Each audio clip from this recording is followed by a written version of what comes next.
11 నుంచి 19 వరకు మార్చి చదువుకుందాం. లూకాసు వార్త 17వ అధ్యాయము 11 నుంచి 19 వరకు.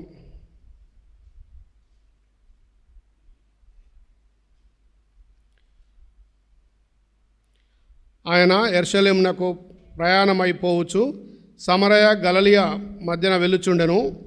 ఆయన యొక్క గ్రామంలోనికి వెళ్ళుచుండగా 10 మంది కుష్ఠరోగులు ఆయనకు ఎదురుగా వచ్చి దూరంగా నిలిచి, యేసు ప్రభువా, మమ్మను కరుణించుమని కేకలు వేసిరి. ఆయన వారిని చూచి, మీరు వెళ్ళి మీ యాజకుని కనపరుచుకుని చెప్పెను. వారు వెళ్ళుచుండగా శుద్ధులైరి. వారిలో ఒకడు తనకు స్వస్థత కలుగుట చూచి గొప్ప శబ్దంతో దేవుని మహిమపరచు తిరిగి వచ్చి ఆయన కృతజ్ఞతలు చెల్లించుచు ఆయన పాదముల సాగిలపడి, వాడు సమరయుడు. అందుకు యేసు, 10 మంది శుద్ధులైరి కారా, 9 ఎక్కడ ఈ అన్యుడు తప్ప దేవుని మహిమపరచుటకు తిరిగి వచ్చిన వాడు ఎవడు అగుపడలేదా? నీవు లేచి పొమ్ము, నీ విశ్వాసము నేను స్వస్థపరచునని వానితో చెప్పాను. ప్రార్థన చేసుకుందామండి. ప్రేమగలిగిన తండ్రి, జీవంగల దేవ, మహోన్నతుడ పరిశుద్ధుడా, రాజులకు రాజా, ప్రభుల ప్రభా, సర్వశక్తిమంతుడా, సార్వభౌమ అధికారం గల దేవ, అబ్రహాం, ఇస్సాకు, యాకోబుల తండ్రి, నీ బంగారు పాలకై హృదయపూర్వక సాష్టాంగ నమస్కారములు, స్తుతి స్తోత్రం చెల్లిస్తున్నాను. నిష్పేకం దాసుని, అల్పుడును, అయోగ్యుడను, నా మాటలు, నా క్రియలు, తలంపులు, నా ప్రాణాత్మదేహాలు, నా అంతరింద్రంలో ఎరిగిన దేవుడు కనికరించి నీ రక్త ప్రోక్షణ కోరుకుంటూ నీ శిలువ చాటున మరుగుపరిచిన దాసునికి విత్తబడిన వాక్యం అంతటిని జ్ఞాపకం చేసుకొని ప్రార్థిస్తూ మాకు కావాల్సిన నాయనా మరి ఆరాధన వర్తమానం దయచేసి మాయ పొందమని హెబ్రీ 4:12 సన్నెత్తిపెడుతున్నాం. లూకా 12:12 సన్నెత్తిపెడుతున్నాం. కృప చూపించమని ప్రార్థిస్తూ కనిపించని సాతాను అంధకార చీకటి శక్తుల యేసుక్రీస్తు నామంన గద్దిస్తూ బంధిస్తూ అధికారపూర్వకంగా ఆజ్ఞాపిస్తూ మహిమ ఘనత ప్రభావాలు మీకు ఆరోపిస్తూ నీ ఆత్మ నిర్బంధంలో ఉంచుకోమని యేసుక్రీస్తు నామంలో ప్రార్థించి వేడుకుంటున్నాం తండ్రి, ఆమెన్.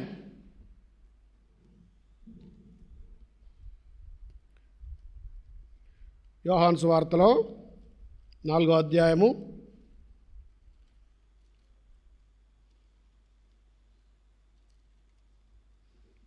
4:23 చదవండి. అయితే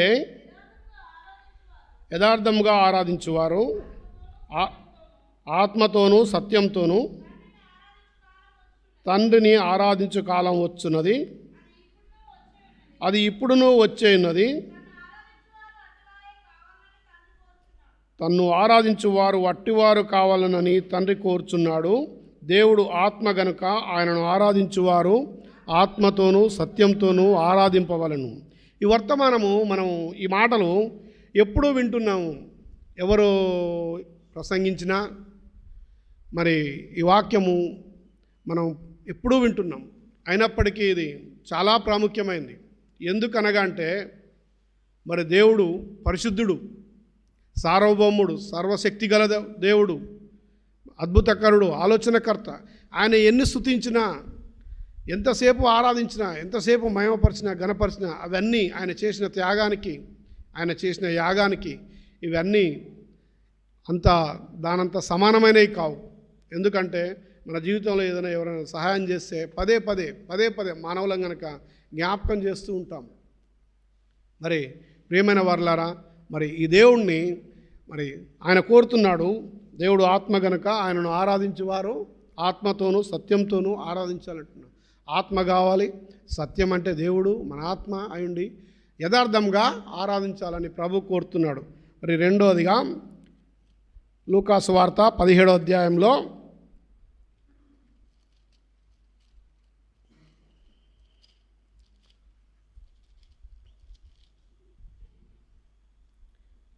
ఆయన యెరూషలేమునకు ప్రయాణమైపోవచ్చు సమరయ గలిలయ మధ్య వెళ్ళుచుండెను. ఆయన ఒక గ్రామమునకు వెళ్ళుచుండగా 10 మంది కుష్ఠరోగులు ఆయనకు ఎదురుగా వచ్చి దూరంగా నిలిచి, చూడండి, ఆయనంటే యేసు ప్రభు వారు, మరి ఆయనంటే మరి ఆ అదృశ్యమైన దేవుడు, అద్భుతకరుడు, ఇలాంటి పదాలు కూడా ప్రభుకు వస్తాయి. యా అంటే యథార్థవంతుడు, నా అంటే నమ్మకమైన వాడు. ఈ విధంగా మన జీవితంలో మరి నమ్మకమైన దేవుణ్ణి కలిగి ఉన్నాం, యథార్థమైన దేవుణ్ణి కలిగి ఉన్నాం. అదృశ్యుడు, మరి మనకు కనపడకుండానే మనకు కార్యం జరిగించే దేవుడు, అద్భుత కార్యాలు చేసే దేవుడు. మన జీవితంలో ఏ అద్భుతం చేయకపోతే మనం ఇక్కడికి వచ్చి కూర్చోలేం. ఎవరైనా డబ్బు ఇచ్చినా కానీ ఇక్కడ వచ్చి కూర్చోలేం.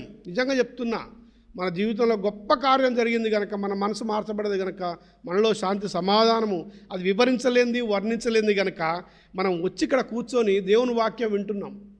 అంత గొప్ప దేవుడు ఆయన. యెరూషలేమునకు ప్రయాణమైపోవచ్చు సమరయ గలిలయ మధ్యంగా వెళ్ళుచుండెను. ఆయన ఒక గ్రామానికి వెళ్ళుచుండగా 10 మంది కుష్ఠరోగులు ఆయనకు ఎదురుగా వచ్చి దూరంగా నిలిచిర్రు.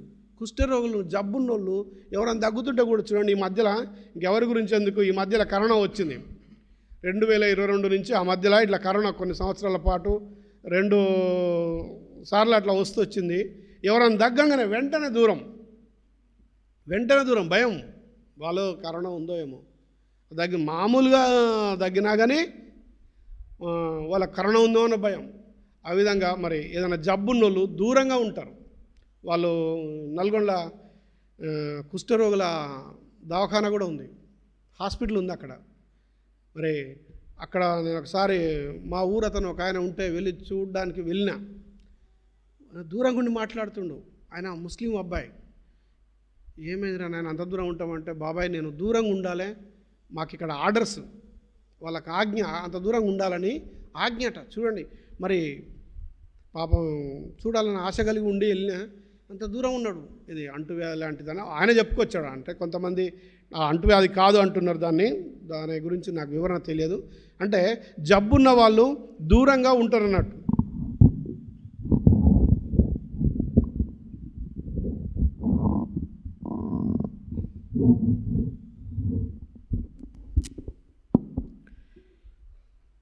అయితే ఆ విధంగా దూరంగా ఉంటారు. దూరంగా ఉన్నప్పుడు మరి యేసుప్రభు దగ్గరకు వచ్చి వాళ్ళు దూరంగా ఉన్నారు. 10 మంది, ఆయన ఒక గ్రామంలో వెళ్ళుచుండగా 10 మంది కుష్ఠరోగులను ఆయన ఎదురుగా వచ్చి దూరంగా నిలిచి, యేసుప్రభువా మమ్మను కరుణించుమని కేకలు వేశారు. యేసుప్రభువా మమ్మను కరుణించుమని కేకలు వేశారు. అయితే యేసుప్రభు ఆయన వారిని చూచి, మీరు వెళ్ళి మీ యాజకులు కనపరుచుకున్నాడని వారితో చెప్పెను. వారు వెళ్ళుచుండగా శుద్ధులైరి. వారు అంత అనారోగ్యము, ఆ జబ్బు ఉండి కూడా వాళ్ళు వెళుతూ చెప్పిన మాట విన్నారు కనుక వెళ్ళుతూనే శుద్ధులైరు. ఆ విధంగా చూడండి, మరి యేసు ప్రభువు మనం ఈ లోకంలో ఎంతోమందికి చెప్తూ ఉంటాం, ఎంతోమంది సువార్త చెప్తాం. వాళ్ళు వాళ్ళదని రకరకాలుగా ఆలోచనలు కలిగి ఉంటారు. మన బంధువులు కూడా చెప్తే వినరు. ఎలా వాళ్ళకు నచ్చింది చేసుకుంటారు, మనం నచ్చింది మనం చేసుకుందామన్న భావనతో కలిగి ఉంటారు. అయితే కానీ అక్కడ ఒక మాట చూడండి, వారు వెళుతుండగా శుద్ధులైరి. 10 మంది కుష్ఠరోగులు ఆయనకు ఎదురుగా వచ్చి దూరం నిలిచి, యేసుప్రభువా మమ్మను కరుణించమని కేకలు వేసి ఆయన వారిని చూచి, మీరు వెళ్ళి మీ యాజకుని కనపరుచుకుని అని వారితో చెప్పారు. వారు వెళ్ళుచుండగా శుద్ధులైరి. శుద్ధులమై ఉన్నాం గనక మనం పాపముల చేత, అపరాధముల చేత చచ్చిపోయిన వారం. ఎఫెసీయులకు రాసిన పత్రిక 2వ అధ్యాయము 1వ వచనం చదవండి.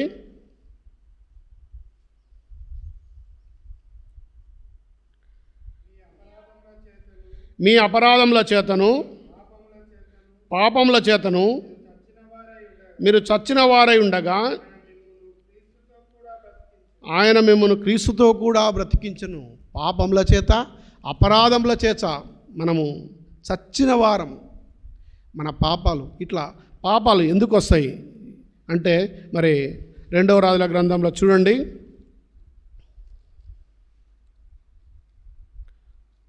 ముందు సంఖ్యాకాండంలో చూసుకుందాం.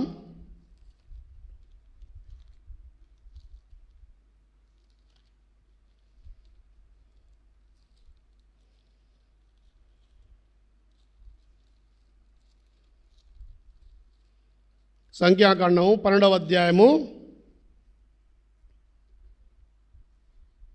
1వ వచనము. ఎవరైనా దయచేసి చదవండి. మోషే కూషు దేశపు స్త్రీని పెళ్లి చేసుకొని ఉండెను గనక అతడు పెళ్లి చేసుకున్న స్త్రీని బట్టి మిరియాము అహరోన్ను అతను విరోధముగా మాట్లాడిరి. వారు మోషే చేత మాత్రమే పలికింపలేదా, ఆయన నా చేత పలికింపలేదా అని చెప్పుకొనిచుండగా యెహోవా మాట వినను. మోషే భూమి మీద ఉన్న వారందరిలో మిక్కిలి సాత్వికుడు. యెహోవా మీరు ముగ్గురు ప్రత్యక్ష గుడారము రండని హఠాత్తుగా మోషే అహరోనులను మిరియాములకు ఆజ్ఞ ఇచ్చెను. ఆ ముగ్గురు రాగా యెహోవా మేఘస్తంభంలో నుండి దిగి ప్రత్యక్ష గుడారం యొక్క ద్వారం మీద నిలిచి అహరోను మిరియాములను పిలిపించి వారిద్దరు రాగా ఆయన నా మాటలు వినుడి, మీలో ప్రవక్త ఉండిన ఎడల యెహోవానగు నేను దర్శనమిచ్చి అతడు నన్ను తెలుసుకున్నట్లు కలలో అతను మాట్లాడుదును. నా సేవకుడైన మోషే అట్టివాడి కాడు, నా ఇల్లంతటిలో నమ్మకమైన వాడు. చాలమ్మా, ఇక్కడ కిందికి వస్తే ఇంకా మరి వాళ్ళ అక్కకు మిరియాముకు కుష్ఠరోగం వచ్చింది. ఎందుకు వచ్చిందంటే మోషే పెళ్లి చేసుకున్నాడు. మోషే కూషు దేశపు స్త్రీని పెళ్లి చేసుకొని ఉండను గనక అక్కడ వచ్చింది ఆమెకు విరోధంగా. 3వ లైన్లో ఉంటుంది. మిరియాము ఆ స్త్రీని బట్టి మిరియాము అహరోనులు అతనికి విరోధంగా మాట్లాడింది. అది మోషేకు విరోధంగా అహరోను మిరియాము మాట్లాడితే ఇక్కడికి వచ్చేసరికి 10వ వచనం ఉందా, చదువు. ఆ మేఘము గుడారం ఆ ప్రత్యక్ష గుడారం నుంచి ఎత్తబడెను. అప్పుడు మిరియాము హిమము వంటి తెల్లని కుష్ఠదాయను. అహరోను మిరియాము వైపు చూచినప్పుడు ఆమె కుష్టి గలదిగా కనబడెను. ఇక్కడ మరి నిజంగా మోషే పెళ్లి చేసుకుంటే అక్కకు సంతోషం ఉండాలి కదా, అక్క కదా పెద్ద ఆమె, చాలా ప్రేమ ఉండాలి, దయ ఉండాలి, కనికరం ఉండాలి. కానీ ప్రేమ లేదు, దయ లేదు, కనికరం లేదు. మరి తమ్ముడు పెళ్లి చేసుకోవాలి కదా, ఎన్నాళ్ళైనా తప్పదు పెళ్లి చేసుకోవడం. మరి పెళ్లి చేసుకుంటే ఆమె సహకరించాలి, సహాయం చేయాలి, ముందలుండి నడవాలి. మన భాషలో ఆ విధంగా ముందలున్న తమ్ముడు పెళ్లి చేసుకున్న సంతోషంతో ఆమె ఉండి నడవాలి. కానీ ఆమెకు ప్రేమ లేక తన ఆలోచన చొప్పున సనుగుకుంది. ఇక్కడ మరి అది మాట రాయబడ్డది, అతనికి విరోధంగా మాట్లాడిందని రాయబడ్డది. విరోధంగా మాట్లాడితే మరి తన ఇష్టాన్ని నెరవేర్చింది, దేవుని చిత్తాన్ని నెరవేర్చలేదు. దేవుడు మోషేకు భార్యనిచ్చిండు, దాన్ని బట్టి ఈమె సంతోషించి ఇష్టపడి సంతోషించాలి.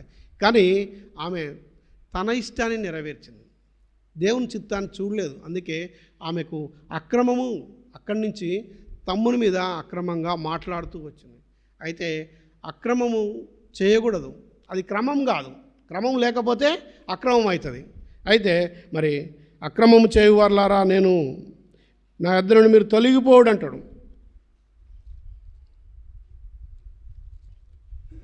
మత్తయి సువార్త 7వ అధ్యాయము 21లో రాయబడ్డది.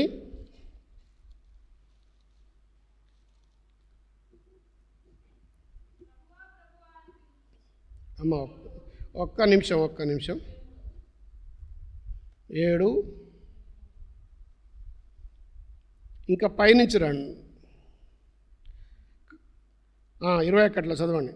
ప్రభువా అని పిలుచు ప్రతివాడు పరలోక రాజ్యంలో ప్రవేశింపడు గాని పరలోకమందున నా తండ్రి చిత్త ప్రకారం చేయువాడే ప్రవేశించును. ఆ దినమున అనేకులు చూచి ప్రభువా నీ నామన ప్రవచింపలేదా, నీ నామన దయ్యాలు వెళ్ళగొట్టలేదా, నీ నామన అనేకమైన అద్భుతములు చేయలేదా అని చెప్పుకుందరు. అప్పుడు నేను మిమ్మల్ని ఎన్నడూనూ ఎరగనను, అక్రమం చేయవర్లారా నా యొద్ద నుండి ఉండని వారితో చెప్పాను. కాబట్టి ఈ మాటలు విని వాటి చొప్పున చేయు ప్రతివాడు బండ మీద తన ఇల్లు కట్టుకున్న వారిని పోలిన బుద్ధిమంతుడు. వాన కురుసను, వరదలు వచ్చను, గాలి విసిరిను, ఆ ఇంటి మీద కొట్టబడను, కానీ దాని పునాది బండ మీద వేయబడను గనుక అది పడలేదు. ప్రియమైన వారలారా, మరి ప్రేమ, సంతోషం, సమాధానము లేకపోతే ఇవి అక్రమం అయిపోతుంది. ఆ అక్రమాన్ని బట్టి మనం క్రమంలో జీవించలేక మన ఇష్టం అయిపోతుంది. మిరియాము కూడా తన తమ్ముడు పెళ్లి చేసుకుంటే ప్రేమించలేకపోయింది, సహించలేకపోయింది, విరోధంగా మాట్లాడింది. అందుకే క్రమం అంటే ఏంటి? తమ్ముని ప్రేమించాలి, ఆయన దగ్గరుండి అన్ని చూసుకోవాలి అక్క గనక. కానీ అక్రమము చేసింది. అక్రమం చేయవాళ్ళారా నా దగ్గర రండి అంటే ఇక్కడ అదే రామనంటాడు 22లో, ఆ దినమందు అనేకులు వచ్చి ప్రభువా మేము నీ నామన ప్రవచింపలేదా, నీ నామన దయ్యాలు వెళ్ళగొట్టలేదా? ప్రవచింపలేదా అంటే సువార్త చేస్తూ వచ్చాము వీధుల్లో కదా, సువార్త చేయటము, ప్రార్థనలు చేయటము, ఈ పరిచర్య మొత్తము చేసుకుంటూ వచ్చాం. ఏంటంటే మన సొంత ఆలోచనలతో అన్నట్టు. అందుకనే దేవుడు అంటున్నాడు, అక్రమం చేయవారులారా. ప్రభువా నన్ను పిలవడం అవసరం లేదు, కానీ పరలోకమందు నా తండ్రి చిత్త ప్రకారం చేయవాడు అంటున్నాడు. చూడండి, ఇక్కడ నీ నామం అనేకమైన అద్భుతములు చేయలేదా అని చెప్పుదురు. అనేకమైన అద్భుతాలు మామూలు కాదు. దయ్యాలు వెళ్ళగొట్టిర్రు, సువార్త ప్రకటించిర్రు, ప్రార్థనలు చేసిర్రు, సంఘ పరిచర్య చేసిర్రు, ఎక్కడెక్కడికో పోయి అద్భుతాలు చేసిండ్రు, ఆశ్చర్యకార్యాలు చేసుకుంటూ వచ్చారు. కానీ వాళ్ళ ఇష్టానుసారంగా చేసుకుంటూ వచ్చారని అంటున్నాడు. అందుకే అట్లా చేస్తే దేవుడు తన చిత్తాన్ని నెరవేర్చలేదు కనుక అందుకే అంటున్నాడు, వాళ్ళ ఇష్టానుసారంగా అక్కడ శాస్త్రులు పరిశీలిలాగా వాళ్ళు చేసుకుంటూ వచ్చారు కనుక.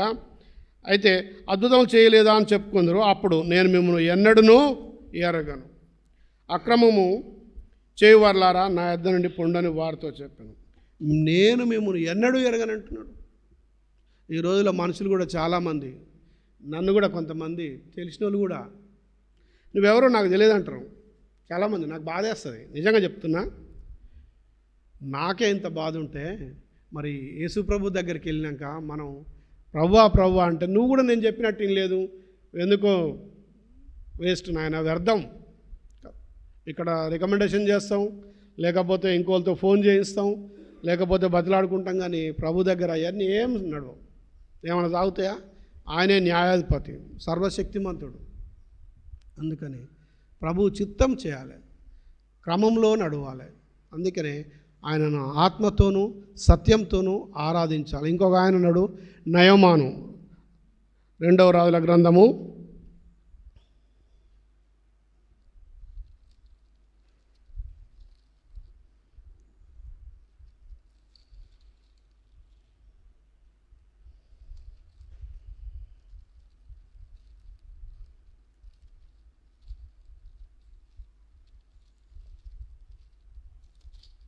5వ అధ్యాయము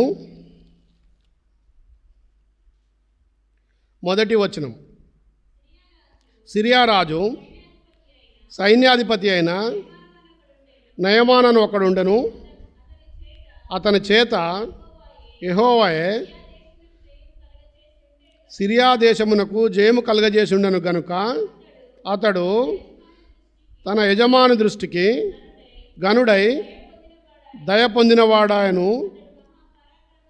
అతడు మహాపరాక్రమశాలి అయి ఉండెను కానీ అతడు కుష్ఠరోగి.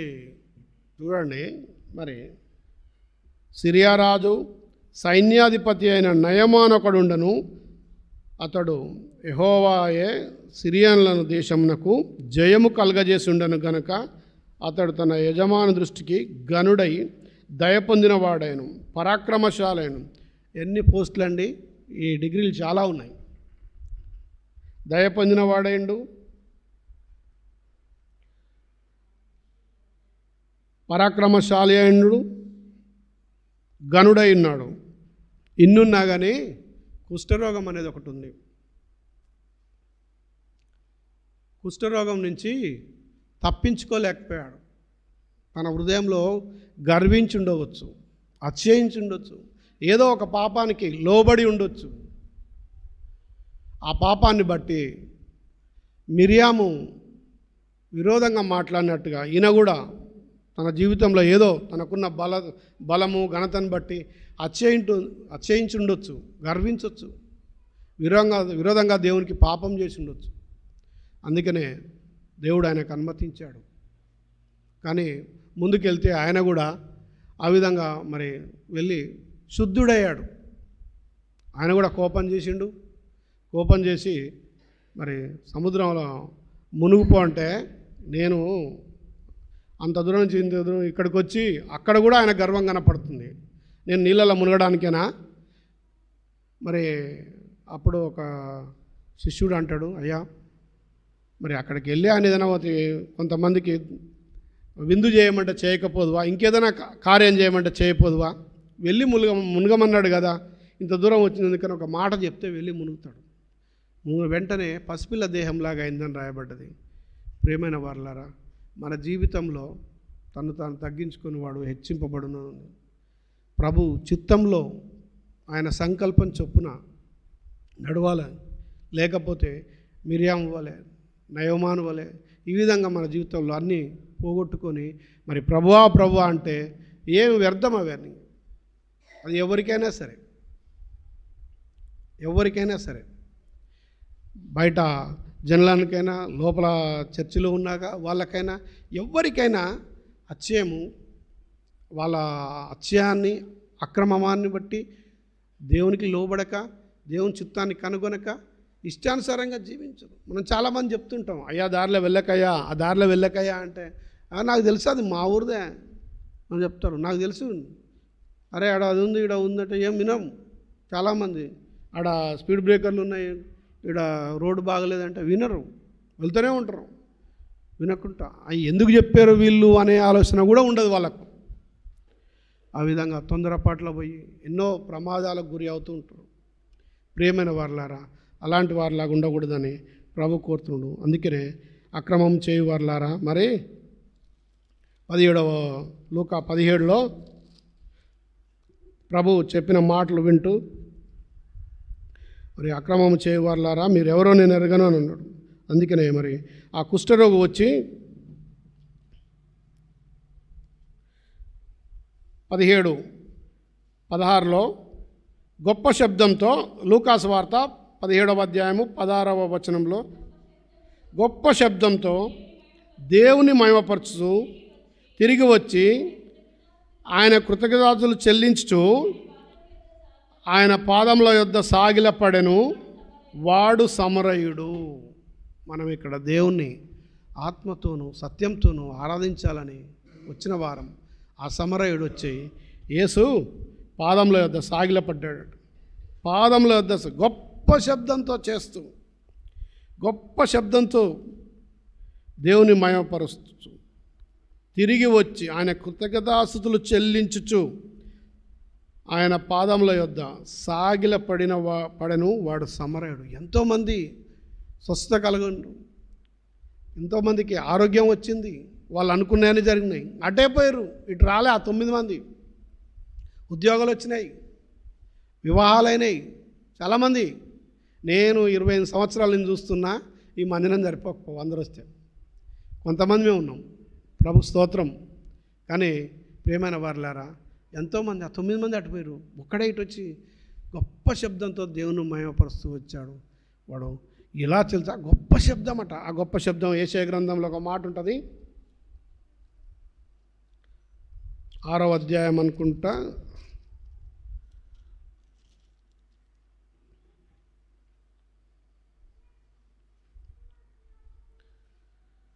6వ అధ్యాయము 3వ వచనం దయచేసి చదవండి. వారు సైన్యములకు అధిపతియగు యెహోవా పరిశుద్ధుడు, పరిశుద్ధుడు, పరిశుద్ధుడు,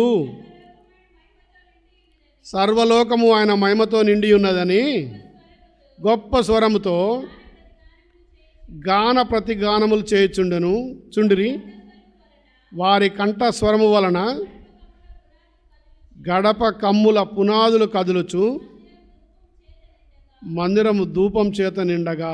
చాలు నాన్న, చూడండి, గొప్ప స్వరముతో వారు గాన ప్రతిగానాలు చేయించు, వారి కంఠ స్వరము వలన గడప కమ్ముల పునాదులు కదులుచుండెను, మందిరము ధూపం చేత నిండెను.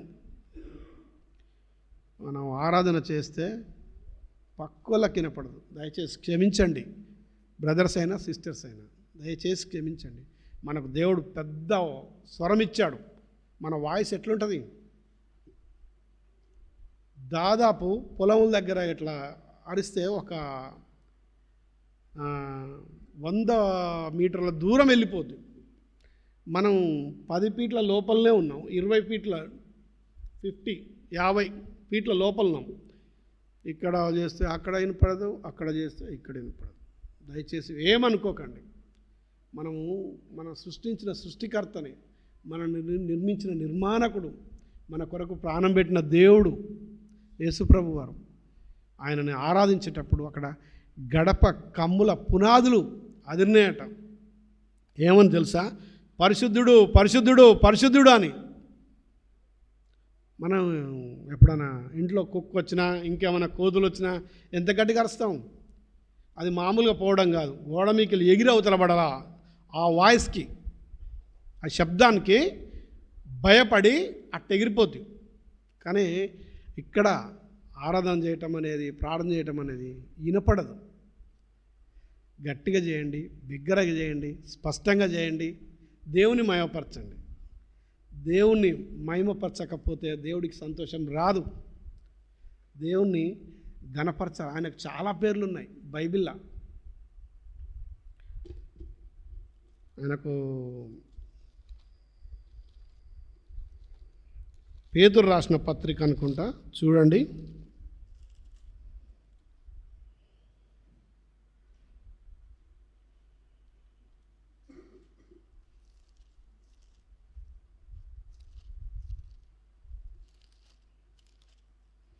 సమీపించరాని తేజస్సులో అమరత్వం గలవాడై ఉన్నాడు అంటాడు.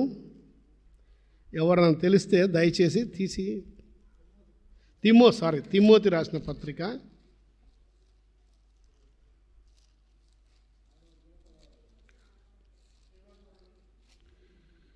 1 తిమోతి 6:15 నుంచి చదవండి. శ్రీమంతుడును అద్వితీయుడునగు సర్వాధిపతి యుక్త కాలములయందు ఆ ప్రత్యక్షతను కనపరచును.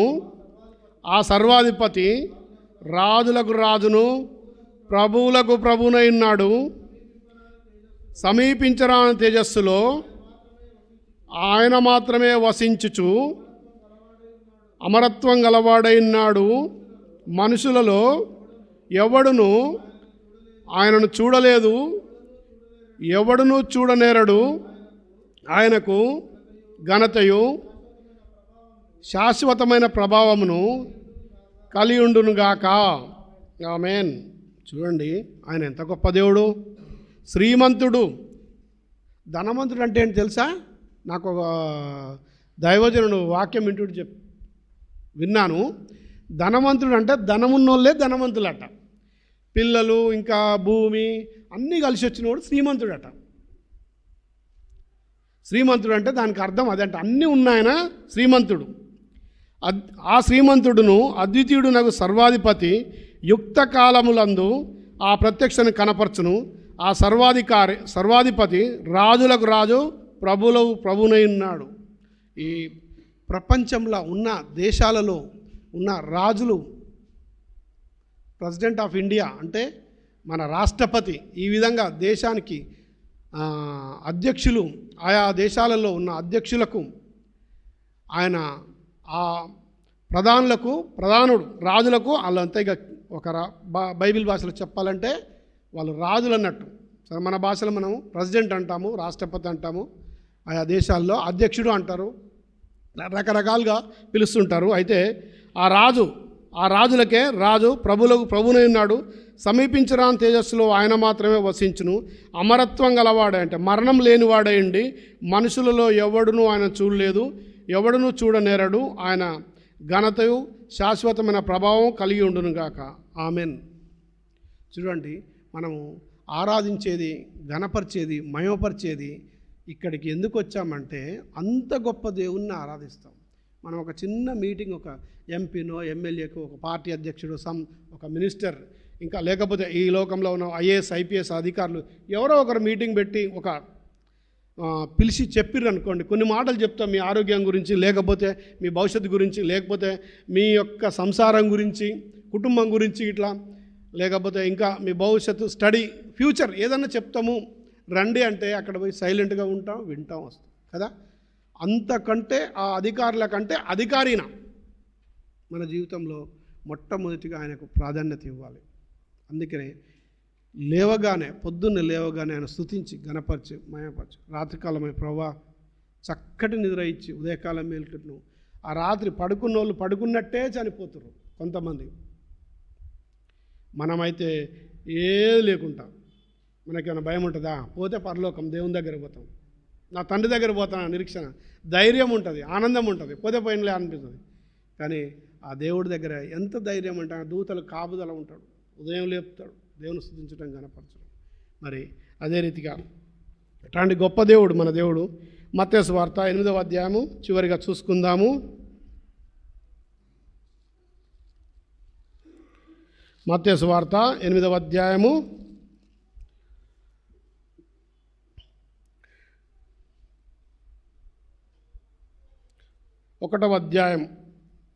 8వ అధ్యాయము 3వ వచనం.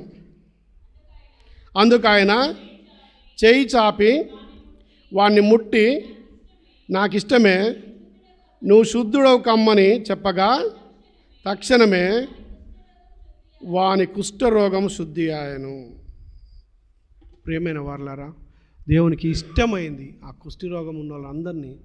మిర్యామును ముట్టాడు, నయమాన్ను ముట్టాడు, ఇక్కడున్న కుష్ఠరోగులను ముట్టాడు, మనల్ని కూడా ముట్టాడు.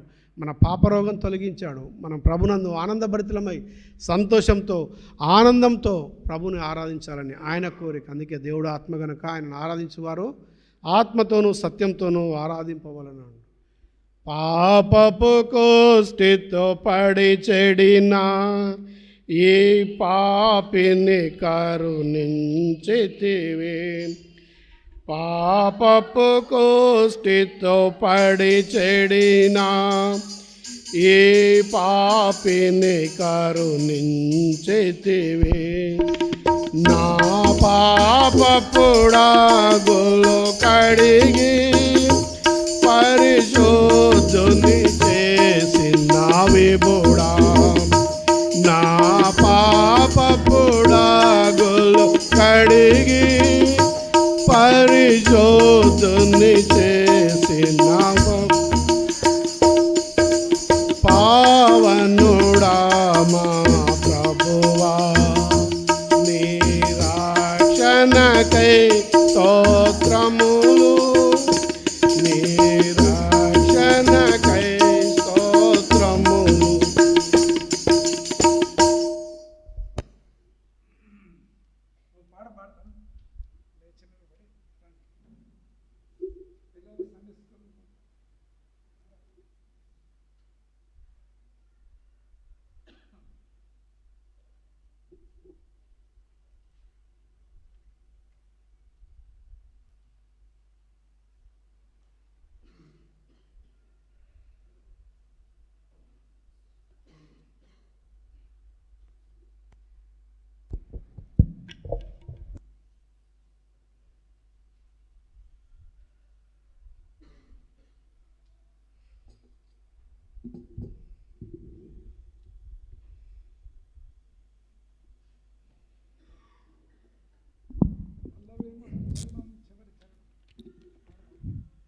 పాట సంఖ్య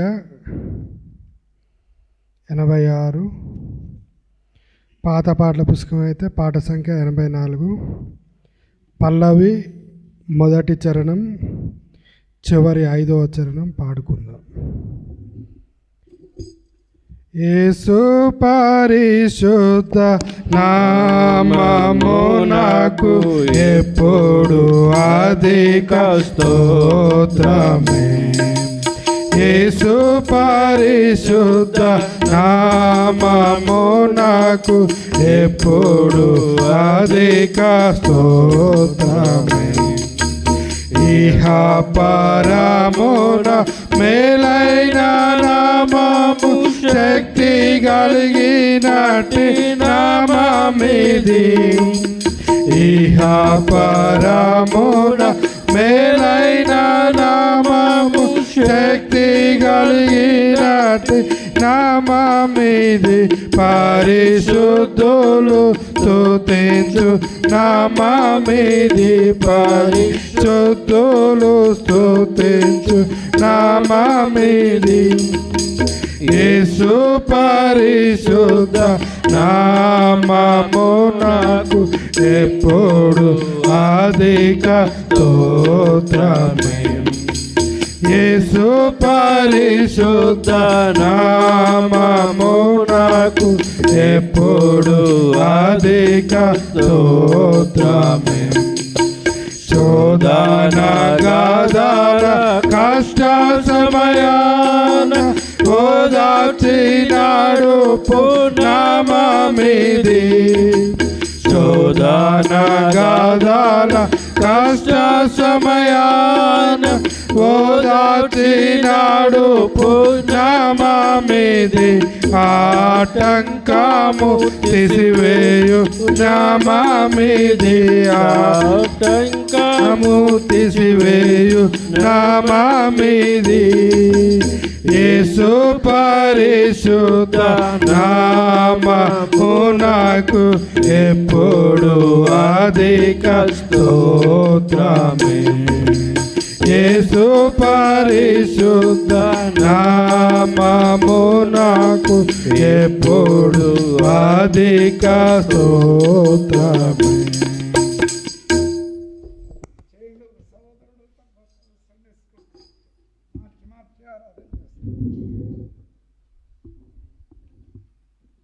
బ్రదర్స్ ఆరంభించండి ఒకరు.